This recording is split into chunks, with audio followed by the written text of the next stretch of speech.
Hi there, Higher History. Issue 1 of Britain and Ireland now. Just in case you're wondering about this t-shirt, it's one of my favourite TV characters, Toby Ziegler from The West Wing. I suggest you check it out, and I would say that to the higher politics and higher modern studies class as well. Definitely worth checking out. Anyway, straight to the point. Okay, so issue 1, Britain and Ireland, we are looking at a reason for the growth of tensions in Ireland between or not between, but up to 1914. So we're kind of looking at the end of the 19th century into the early part of the 20th. Now, just to kind of start off with a wee bit of background. At this time, Ireland is part of the United Kingdom. All of it. Not just the north, all of it. And there had been tension for a long time, but generally, Ireland and Britain were getting on. Okay, it was a pretty positive relationship for the most part. And one of the big issues that come across is home rule for Ireland. Now, we'll see this emerging in the late 19th century. This is the idea that you have political autonomy or political power over most of your own affairs, with the exception of things like foreign policy and defence. But I'll talk about that shortly. Ireland is divided into 4 provinces. There are a number of counties, but 4 provinces. In the north, you had Ulster, and Ulster's the kind of odd one out for various reasons, which I'll talk about just very shortly. Ulster, Connaught, Leinster, and Munster. That's your 4 provinces. Now, just to start off by talking about this, they are quite different because the south is quite agricultural, the north is quite industrial, and generally the north sees more benefits in its UK membership because of empire and because of trading markets than the south does. But that doesn't mean the south are desperate to get out or anything like that. The south think eventually that they want a bit more autonomy over their lives. The south is much more Catholic as well. Over 90% of the public in Southern Ireland are Catholic. And there was a slight majority in the north in Ulster who were Protestant, and we'll see how that plays out very shortly. So, we want to know why there is a growth of tension in Ireland up until 1914. The first factor can be divided into 2 elements, and just to explain this, the first one is the Irish cultural revival. Now, identity is a big thing, and because the United Kingdom is quite different than a lot of other nation states, simply because the fact it's made up of different nations, it means there are conflicting identities within those nations. So, for example, Scots clearly feel something distinctive about their identity as part of the United Kingdom. They think they are distinctive. And the Irish, a lot of Irish felt the same. But in the middle of the 19th century, that had become diluted. And that sense of Irishness lay dormant. It wasn't particularly active. The cultural revival, there were some people in Ireland who thought, as time went on, we need to ignite this. We need to revive our Irish culture or it will die entirely. So you had organisations like the Gaelic League, the Gaelic Athletic Association created. There was a deliberate attempt to use Gaelic language wherever possible and to use national games like shinty on a regular basis, just to embed that sense of Irish culture. Back in 2008-9, the Scottish Government actually tried to instill a sense of Scottishness through the homecoming events. And if you want to check that out, folks, about the deliberate attempt to do it, you can check out one of the videos on YouTube. In fact, I'll link it in, which is about Homecoming Scotland, and it's to instill that sense of Scottish distinctiveness within the UK. A lot of Irish wanted to bring that back at the time, and the creation of these organisations did give it some scope. Poetry, Irish writing, Irish national games became much more prominent than they had been previous to that.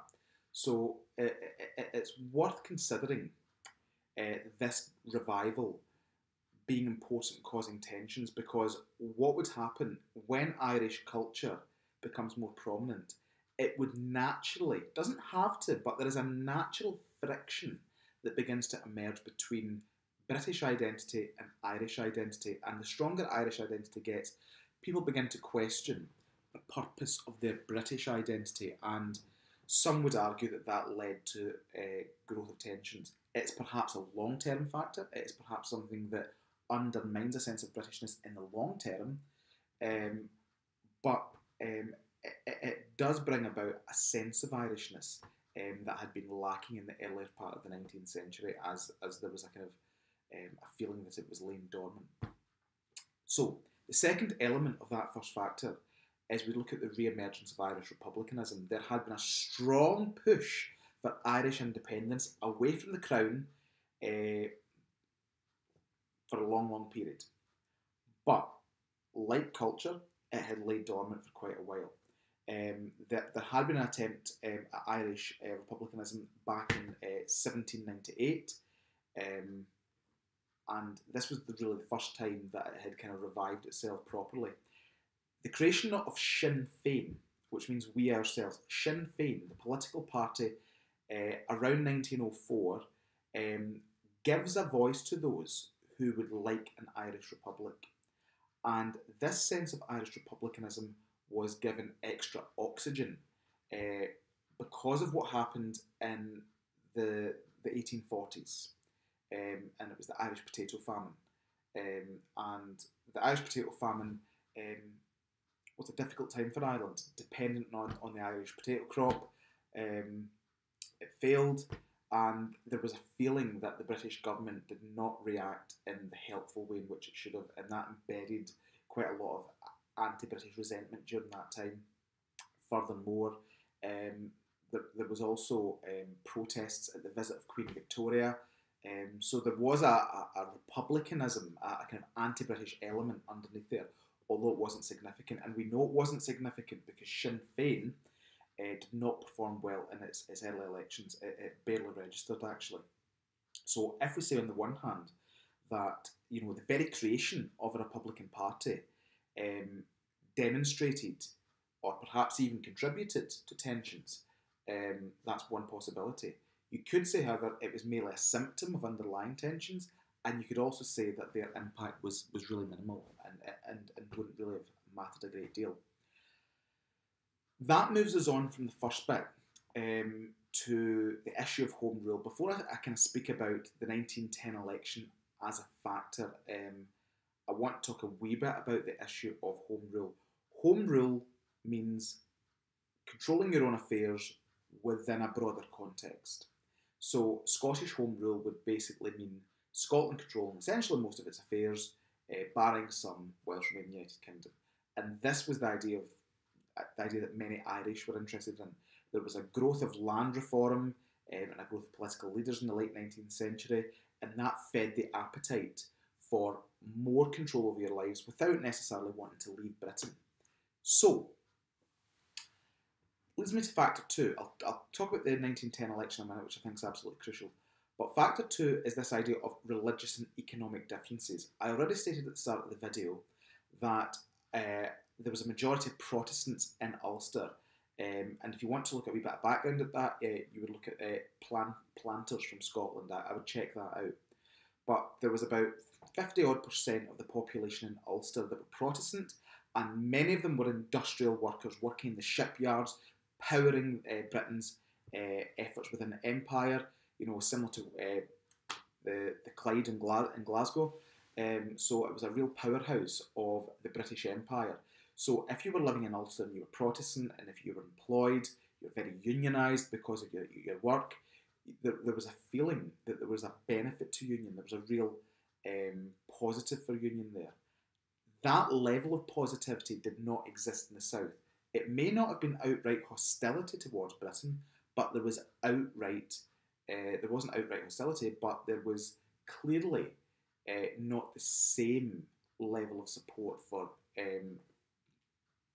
Ireland's relationship with Britain as in the North, because it was mostly agricultural, and about 90% of the public were Catholic. And obviously the priorities seemed different. Ulster seemed more aligned with those proposed by Westminster. The rest of Ireland seemed as though it wasn't. and that's what fed that appetite for home rule. Um, so there was a desire at that time to create a home rule parliament in Dublin, and the main political party at the time that represented Ireland was the Irish Parliamentary Party, led by a guy called John Redmond. They were a home rule party, and they argued that they needed a parliament in Dublin because Catholic and agricultural interests were not being met by the Westminster Parliament, because its strategy was mostly industrial, and obviously most of the members of Parliament were Protestant as well. So what I would say here is that sometimes when you look at your political opinion, it is often informed by your religious experience, certainly back in those days, and also your economic circumstances. If Ulster have one particular type of economy and a dominant religion that is so different from the South, then their political paths may well become divergent. And that's what happened. Because of these divisions, the South push for home rule. The North resist home rule. And in actual fact, the Ulster becomes so worried over this issue of home rule that they start producing propaganda which says home rule is Rome rule. Basically saying to fellow Protestants, you know, we accept home rule, then basically it will be the Pope that is running things here. So, you know, trying to kind of scare people into thinking that a parliament in the South, you know, in Dublin would promote Irish Catholic interests, agricultural interests, and they seen no need for it in Ulster. They seen absolutely no need for it, but they didn't want to give the Catholics and those of farming class that level of influence over their affairs. So they would resist home rule with all their might. And we'll come back to who are the key players in opposing that. But propaganda began to emerge with that. Home rule is Rome rule. 1910 election. Now, for me, this is crucial. Whatever factors you decide are crucial, that's entirely up to you guys. But the 1910 election, the UK general election, results in no party gaining an overall majority. Now, within Parliament, you need a majority in order to pass your legislation. The biggest party after the 1910 general election in the UK was the Liberal Party, led by Herbert Asquith. Now, Asquith had a lot of proposals that he wanted to pass at that time. You know, things like a National Insurance Act, a whole range of welfare reforms beyond that as well. But he needed a majority to do that, and in order to stay in power against their rivals, the Conservatives at that time. So he doesn't get a majority. So in order to achieve a majority to work with, he needs to reach out to other parties. In countries like Denmark today, for example, folks, it is very common to have coalitions. Even in Germany, there has been a national grand coalition between the two largest parties. Quite uncommon in other countries that, but to show what happens. This wasn't quite an official coalition that was created, but the Liberals would get the support of other parties and give them something in return. So, one of the parties they got on board was the Labour Party, which had only been fairly recently created at that time, and the other was John Redmond's IPP. Now, you may think that's going to upset some people. It does. But Herbert Asquith is so determined to get his own laws through that he reaches out to the IPP and asks them for their support. The IPP said, yep, we'll support you, absolutely, but we want something in return. And we want a home rule bill put before Parliament. So, Asquith agrees, and there is complete anger in Ulster at this. And we'll see that in the next factor. But because of that, what it does is it puts home rule officially onto the political agenda. Up until that point, I often say that home rule had been a live issue, but it hadn't been an immediate or urgent issue up until that point. It becomes that. and unionists begin to think, crikey, we're in a position here where home rule is going to be put on, and the British government are supporting it because they have to support it in order to keep the IPP support. So, on the one hand, it is now on the agenda, it's an urgent issue. That's going to lead to tensions with Ulster and with other members of the Conservative Party. It's going to create tension in Ireland specifically, though, because if home rule is going to be created, there'll be a parliament in Dublin, and people in Ulster will think, well, what does that mean for us? On the other hand, though, is the 1910 election that important? When the 1910 election happens, the House of Lords is able to block legislation of this nature, and are likely to do so. However, by 1911, the Parliament Act is passed, which reforms and reduces the power of the House of Lords quite substantially. So it's really worth considering that. I also want to stress that this was not the first time a Home Rule Bill had been brought before the British House of Commons. The British House of Commons itself had seen a Home Rule Bill as recently as 1886 under Charles Parnell. It failed. It didn't lead to tension at that point, or tension to the extent of which we're looking at. So why would it necessarily cause it between the 1910 election and 1914? It doesn't necessitate tension to grow during that time. But I ask you, if the election had turned out differently, would the issue of home rule rumbled on to the same level? I'm not going to answer that. But had, for example, the Liberals won the election, would home rule have been such an urgent issue? I ask that question. We then move to see what the Unionists think in our next factor. So, what do the Unionists think about this Home Rule Bill? They are raging. As far as they're concerned, Ulster is Unionist, it is Protestant, it is British. Quintessentially British, that's what it is. And it is not willing to give that up. It realises that the Liberals have given the IPP a platform, and in your booklets, guys, you can see a range of propaganda which shows the British government as being essentially the ventriloquist dummy of John Redmond, trying to say that basically the IPP tail is wagging the Liberal dog. And it's important to think about how angry the Unionists are at that time. The leader of this group, the Unionists, is known as Edward Carson, Sir Edward Carson. And he decides to try and get the names of those who are willing to stand up against Home Rule. And in Belfast City Hall, he creates something called the Solemn Ulster League and Covenant, which is basically a declaration where people are invited in to sign their names to say that they are willing to stand against Home Rule, no matter what it takes.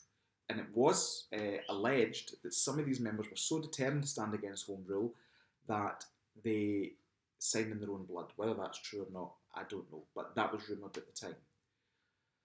Edward Carson gets about 500,000 people to sign this pledge. Remarkable, the levels of opposition to Home Rule at this time. But he doesn't feel it's enough. He's making barnstorming speeches. If you go to Stormont Parliament today in Northern Ireland, you can actually see a statue of Edward Carson addressing a crowd outside of the building. So he was a bombastic speaker, but he felt as though this was too symbolic. He needed to show the British government that they were unwilling to tolerate this. And he creates a militia called the Ulster Volunteer Force, or the UVF.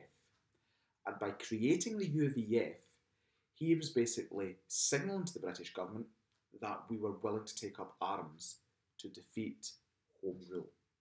Now, if that is not a contribution to tension, I don't know what is. Furthermore, it's also worth noting that this move was endorsed by the leader of the Conservative Party at the time, Andrew Bonar Law. He openly advocated that the UVF would have the right to take up arms against Home Rule. This is the leader of the opposition saying this.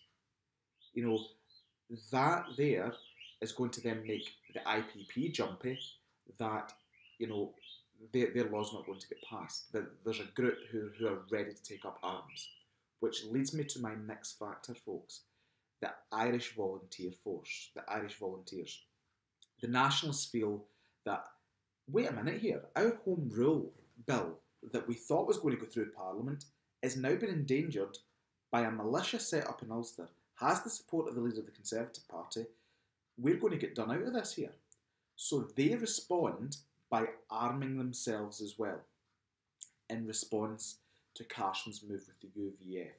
John Redmond isn't particularly keen on this idea, but I think he realises that this might be the only option, not because he wants to fight against men from Ulster, but because he doesn't want his Home Rule plan to dissipate very, very quickly. He doesn't want that. So the Irish Volunteers arm themselves up. You've got the Ulster Volunteers arming themselves up. So you've essentially got two camps at that point arming themselves up.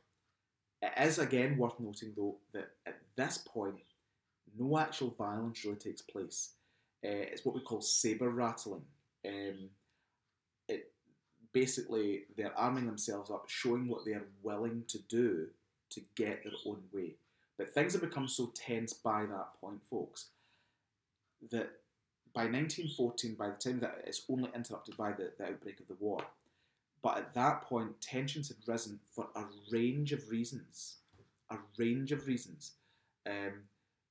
Do you look more at the long-term factors, such as a revival of Irish culture taking place over a long period of time?